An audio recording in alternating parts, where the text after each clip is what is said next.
Plastic Mukt Bharat అలానే plastic రహిత సమాజ నిర్మాణం కోసం ఓ సంస్థ ప్రత్యేకంగా ఒక సంస్థను ఏర్పాటు చేసుకుని అలానే కొంతమంది సభ్యులను ఏర్పాటు చేసుకుని పెద్ద ఎత్తున కార్యక్రమాలు నిర్వహించి అలాగే ప్రజల్లో అవగాహన కల్పించేందుకు ఒక మంచి కార్యక్రమాన్ని చేపట్టిన నేపథ్యంలో కొంత ఒడిదుడుకులు అలానే కొంత గందరగోళ వాతావరణం ఏర్పడిందని చెప్పాలి. విజయవాడ కేంద్రంగా అలాగే రాష్ట్ర వ్యాప్తంగా కార్యక్రమాలు చేపట్టేందుకు నిన్న శ్రీకారం చుట్టిన అదే సంస్థ సంబంధించి ఆ సంస్థ అధ్యక్షుడిగా వ్యవహరిస్తున్న బండి కాళీ ఈయన చేసే కార్యక్రమాలకు సంబంధించి కొంత రాజకీయ పార్టీలు ఇన్వాల్వ్మెంట్ ఉండటం వల్ల అలానే ప్లాస్టిక్ సంబంధించిన కంపెనీలతో చేతులు కలిపి వీరిని అడ్డుకునే ప్రయత్నం చేస్తున్నారంటూ ఆయన ప్రధానంగా ఆరోపిస్తున్నారు.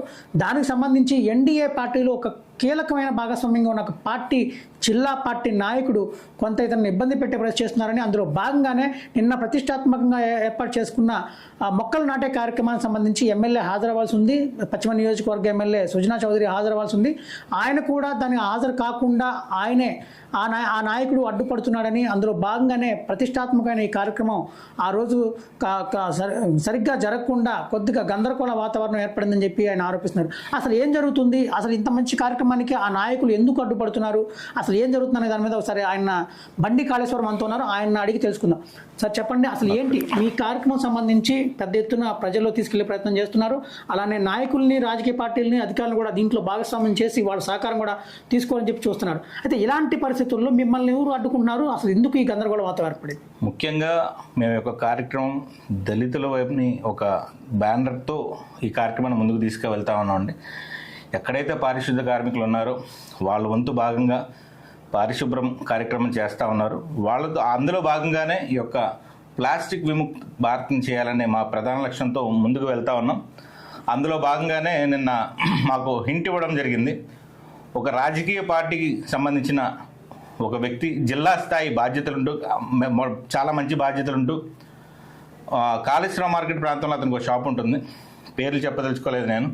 అతను ప్లాస్టిక్ సిండికేట్తో చేతులు కలిపి ఈ యొక్క ఉద్యమాన్ని ఆపే విధంగా ఎవరైతే రాజకీయ నాయకులు అయితే ఉన్నారో వాళ్ళని దృష్టి మరలించి ఈ యొక్క కార్యక్రమాలకి రానివ్వకుండా చెడు ప్రచారం చేసి కార్యక్రమాల్ని జయప్రదం చేయకుండా ఆపుతా ఉన్నారు. మేము ఒకటే తెలియజేసుకుని తలుచుకున్నాం, మేము ఒకటే సంకల్పం చేసుకున్నాం.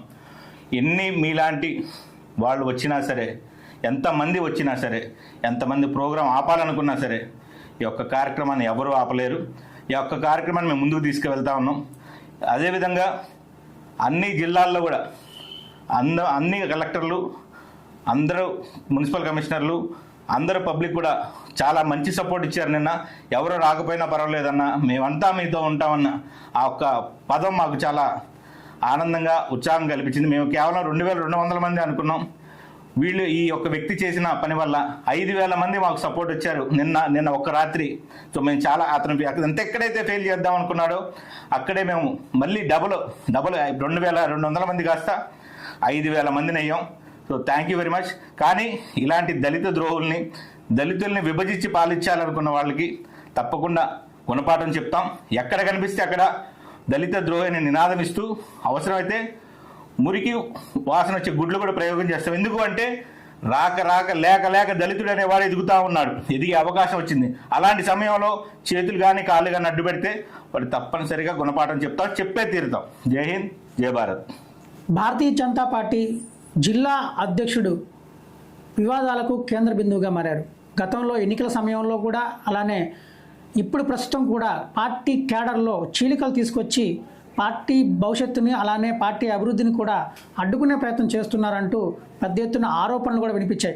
అయితే ఇప్పుడు స్వయంగా ఆ పార్టీలో పనిచేసిన కొంతమంది నాయకులు అలానే వర్గాల వారుగా విడిపోయి ఎవరికి వారు జిల్లా అధ్యక్షుడిపై విమర్శల పర్వం కొనసాగిస్తున్న నేపథ్యంలో డివిజన్లో విజయవాడ సంబంధించి మున్సిపల్ కార్పొరేషన్ డివిజన్లో కార్పొరేటర్గా పోటీ చేసిన వ్యక్తుల్ని కూడా విస్మరిస్తూ అలానే పార్టీ క్యాడర్ను కూడా పట్టించుకోకుండా తనదైన శైలిలో అలానే నియంత పోకడలు పోతున్నారంటూ అలానే పార్టీ క్యాడర్లో ఉన్న ముఖ్య నాయకుని కూడా పట్టించుకోకుండా అలానే ఎలాంటి సమాచారం కూడా లేకుండా తన డివిజన్లో కార్యక్రమాలు చేపడుతూ ఎమ్మెల్యేలు సైతం తప్పుదో పట్టిస్తున్నారంటూ ఆగ్రహం వ్యక్తం అవుతుంది. అయితే దీనికి సంబంధించి అసలు ఎందుకు ఆయన ఆ విధంగా వ్యవహరిస్తున్నారు, ఈ పార్టీలో అలానే కులాల వారిగా చీలికలు ఏ విధంగా ఎందుకు వస్తున్నాయన్న దాని మీద మనతో మారటానికి మాజీ కార్పొరేటర్గా పోటీ చేసిన వ్యక్తి ఉన్నారు. ఆయనతో ఒకసారి మాట్లాడే ప్రయత్నం చేద్దాం.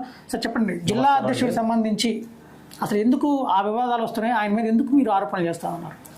సార్, జిల్లా అధ్యక్షుడు, జిల్లా అధ్యక్ష పదవి ఉన్నప్పుడు ఆ జిల్లా మొత్తం అతని కంట్రోల్లో ఉంటుంది. అతను ఉక్త ఎమ్మెల్యే వెనకాలే ఉండి ఆ ఎమ్మెల్యే వెనకాలే అతని పనులన్నీ పూర్తి చేయించుకోవడం తప్ప జిల్లా మొత్తం క్యాడర్ని బలోపేతం చేయాలనే ఉద్దేశంతో అతనికి లేదు. అంతసేపు ఎమ్మెల్యే వెనకాలే. ఎమ్మెల్యే అంటే ఏ ఎమ్మెల్యే? పశ్చిమనగర్ ఎమ్మెల్యే. సార్, నేను 55 మున్సిపల్ ఎలక్షన్కి 55 డివిజన్ పోటీ చేశాను. ఇప్పుడు నా డివిజన్లో నాకు ఒక యూనిట్, క్యాడర్, ఫ్రెండ్ సర్కిల్ అన్నీ ఉన్నాయి. ఇప్పుడు నా డివిజన్లో మీటింగ్ పెట్టేటప్పుడు నాకు ఒక సమాచారం ఇచ్చుంటే ఇంకా బాగా పని చేసేవాను కదండి.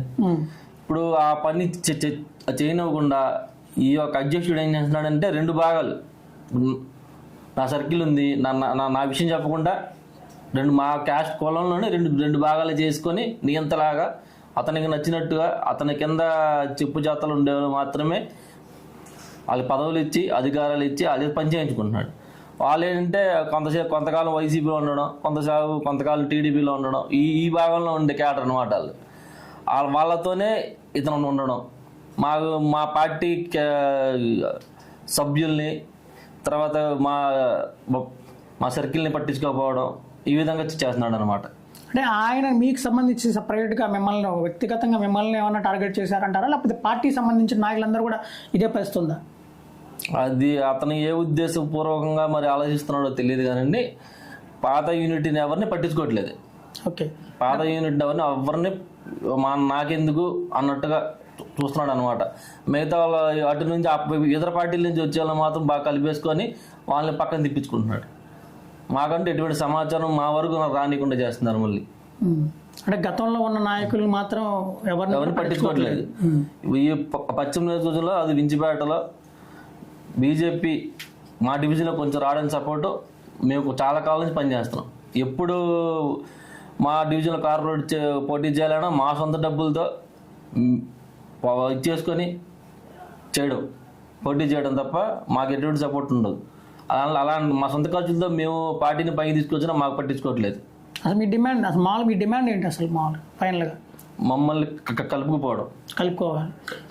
ఓకే, మొత్తంగా అయితే జిల్లా అధ్యక్షుడు అడ్డూరు శ్రీరామ్ సంబంధించి పెద్ద ఎత్తున ఆరోపణలు వినిపిస్తున్నాయి. ఆయన నాయకత్వ లోపం, అలానే నాయకత్వం వహించే సమయంలో వర్గాల వారీగా చీల్చి అలాగే విభజించి పాలించు అన్న సూత్రాన్ని ఆయన ఫాలో అవుతున్నారని, అందులో భాగంగా పార్టీ కేడర్ నష్టపోవడంతో పాటు పార్టీ నాయకులు కూడా తీవ్ర ఆందోళన వ్యక్తం చేస్తున్న పరిస్థితి ఉంది. పార్టీ డ్యామేజ్ అవుతుందని తక్షణమే ఆయన అందరినీ కలుపుకునే విధంగా పనిచేయాలని, లేకపోతే భవిష్యత్తులో పార్టీ పూర్తి స్థాయిలో నష్టపోయే ప్రమాదం ఉందంటూ జిల్లా అధ్యక్షుడు అంటే జిల్లా వ్యాప్తంగా ఉన్న పార్టీ కార్యకర్తల్ని నాయకుల్ని సమన్వయం చేసుకుని జిల్లా వ్యాప్తంగా బీజేపీ బలోపేతానికి కృషి చేయాల్సిన నాయకుడు ఇప్పుడు కేవలం పశ్చిమ నియోజకవర్గ ఎమ్మెల్యే సుజనా చౌదరి వెనకాల మాత్రమే ఆయన తిరుగుతూ ఆయనకు ఒక పిఏ లాగా వ్యవహరిస్తున్నారంటూ వీళ్ళు నాయకులు వ్యాఖ్యానిస్తున్న పరిస్థితి ఉంది. ఇప్పటికైనా సరే జిల్లా నాయకత్వం బలపడాలని, అలాగే రాష్ట్ర స్థాయి నాయకులు కూడా జిల్లా అధ్యక్షుడి పైన ఒకసారి పరిశీలన చేసి ఆయన వ్యవహార శైలి పైన పూర్తి స్థాయిలో సమాచారం తీసుకుని పార్టీ గాడిలో పడే విధంగా అవసరమైతే ప్రక్షాళనకైనా సరే సిద్ధం కావాలంటూ కార్యకర్తలు నాయకులు కూడా కోరుతా ఉన్నారు.